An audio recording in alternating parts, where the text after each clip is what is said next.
Assalamualaikum warahmatullahi wabarakatuh. Di sini kami akan mempresentasikan tentang perbedaan pandangan pendidikan. Saya Melita Subandriana NIM 25021060004. Saya Salsabila Nirmalasari dengan NIM 25010606006. Pendahuluan. Pendidikan dipengaruhi oleh berbagai pandangan mengenai bagaimana manusia berkembang dan belajar. Setiap pandangan memberikan penekanan berbeda terhadap faktor yang membentuk diri seseorang. Empirisme melihat pengalaman dan lingkungan sebagai penentu utama. Nativisme menekankan pembawaan atau faktor genetik, sementara naturalisme mengajak pendidikan mengikuti perkembangan alami anak. Di sisi lain, konvergensi memadukan pengaruh bawaan dan lingkungan sebagai faktor yang saling melengkapi. Memahami perbedaan keempat pandangan ini membantu kita melihat bagaimana proses pendidikan bekerja dalam membentuk perkembangan individu. Definisi umum. Perbedaan pandangan pendidikan secara umum merujuk pada variasi cara memandang hakikat manusia, proses belajar, serta faktor-faktor yang mempengaruhi perkembangan seseorang. Setiap pandangan memiliki titik tekan yang berbeda. Misalnya, ada yang menilai bahwa perkembangan terutama ditentukan oleh pengalaman, ada yang menekankan faktor bawaan, dan ada pula yang melihat pendidikan sebagai proses alami atau hasil interaksi keduanya. Perbedaan cara pandang ini menghasilkan pendekatan, metode, dan tujuan pendidikan yang tidak selalu sama, karena masing-masing memiliki keyakinan tersendiri tentang bagaimana peserta didik tumbuh, bagaimana guru seharusnya berperan, dan bagaimana lingkungan belajar terbentuk. Dengan demikian, memahami perbedaan pandangan tersebut membantu kita melihat bahwa pendidikan bukanlah proses tunggal, melainkan kumpulan perspektif yang saling melengkapi untuk memaksimalkan perkembangan manusia. Yang pertama ada pandangan empirisme. Aliran empirisme memandang bahwa perkembangan manusia sepenuhnya ditentukan oleh lingkungan, pengalaman, dan pendidikan. Tokoh utamanya adalah John Locke dengan konsep terkenal tabula rasa yang menggambarkan anak lahir seperti kertas kosong tanpa kemampuan bawaan. Karena itu apa yang anak pelajari, bagaimana ia dibentuk, dan ke arah mana ia berkembang sangat bergantung pada proses pendidikan serta lingkungan tempat ia tumbuh. Menurut pandangan ini, pendidik memegang peran sangat besar karena dapat membentuk peserta didik menjadi apa saja, baik atau buruk, terampil atau tidak, sesuai tujuan pendidikannya. Pandangan ini dikenal sebagai optimisme pedagogis, yaitu keyakinan bahwa pendidikan mampu membentuk manusia sepenuhnya. A. Anak lahir seperti lembaran kosong.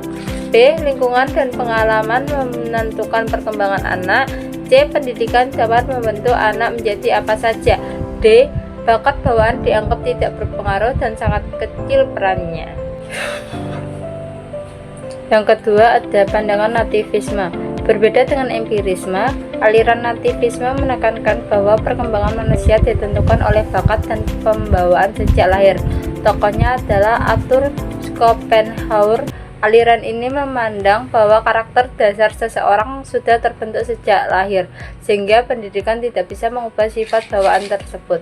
Pandangan ini disebut sebagai pesimisme pedagogis karena menganggap pendidikan tidak terlalu berpengaruh terhadap perubahan diri anak. Dalam pandangan ini, lingkungan tidak memiliki kekuatan besar untuk membentuk perilaku atau kemampuan anak. Jika lahir dengan pembawaan baik, maka ia akan tumbuh menjadi orang baik. Sebaliknya, jika pembawaannya buruk, maka akan condong menjadi buruk.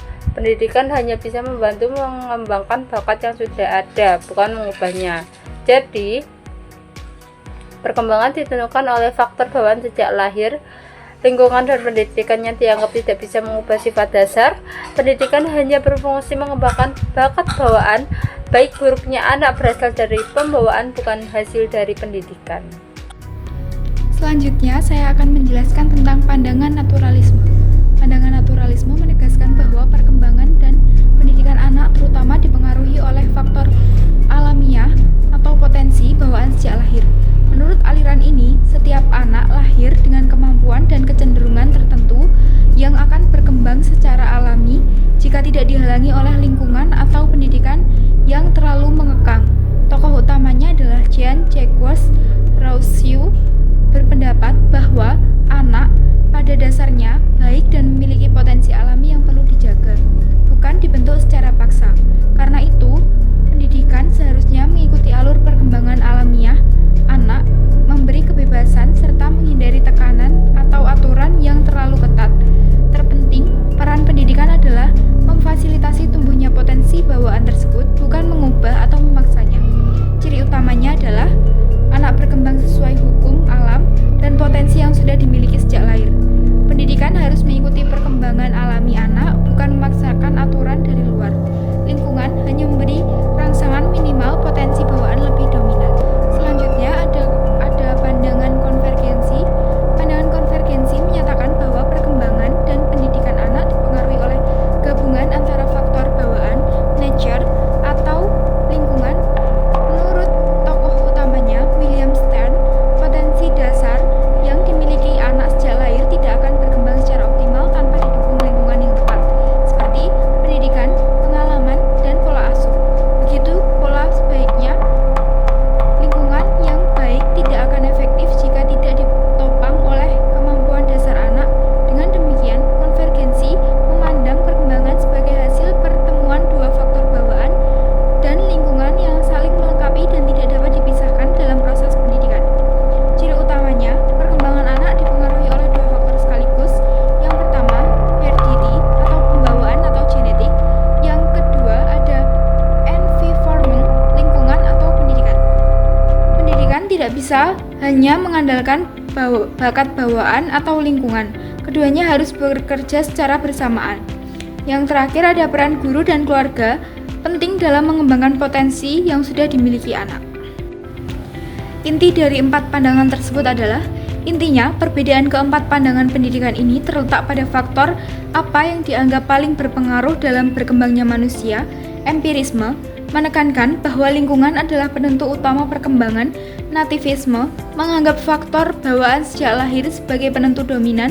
Naturalisme menilai bahwa anak berkembang secara alami sesuai potensi alamiah tanpa banyak campur tangan, sedangkan konvergensi memandang perkembangan sebagai hasil kombinasi antara potensi bawaan dan pengaruh lingkungan.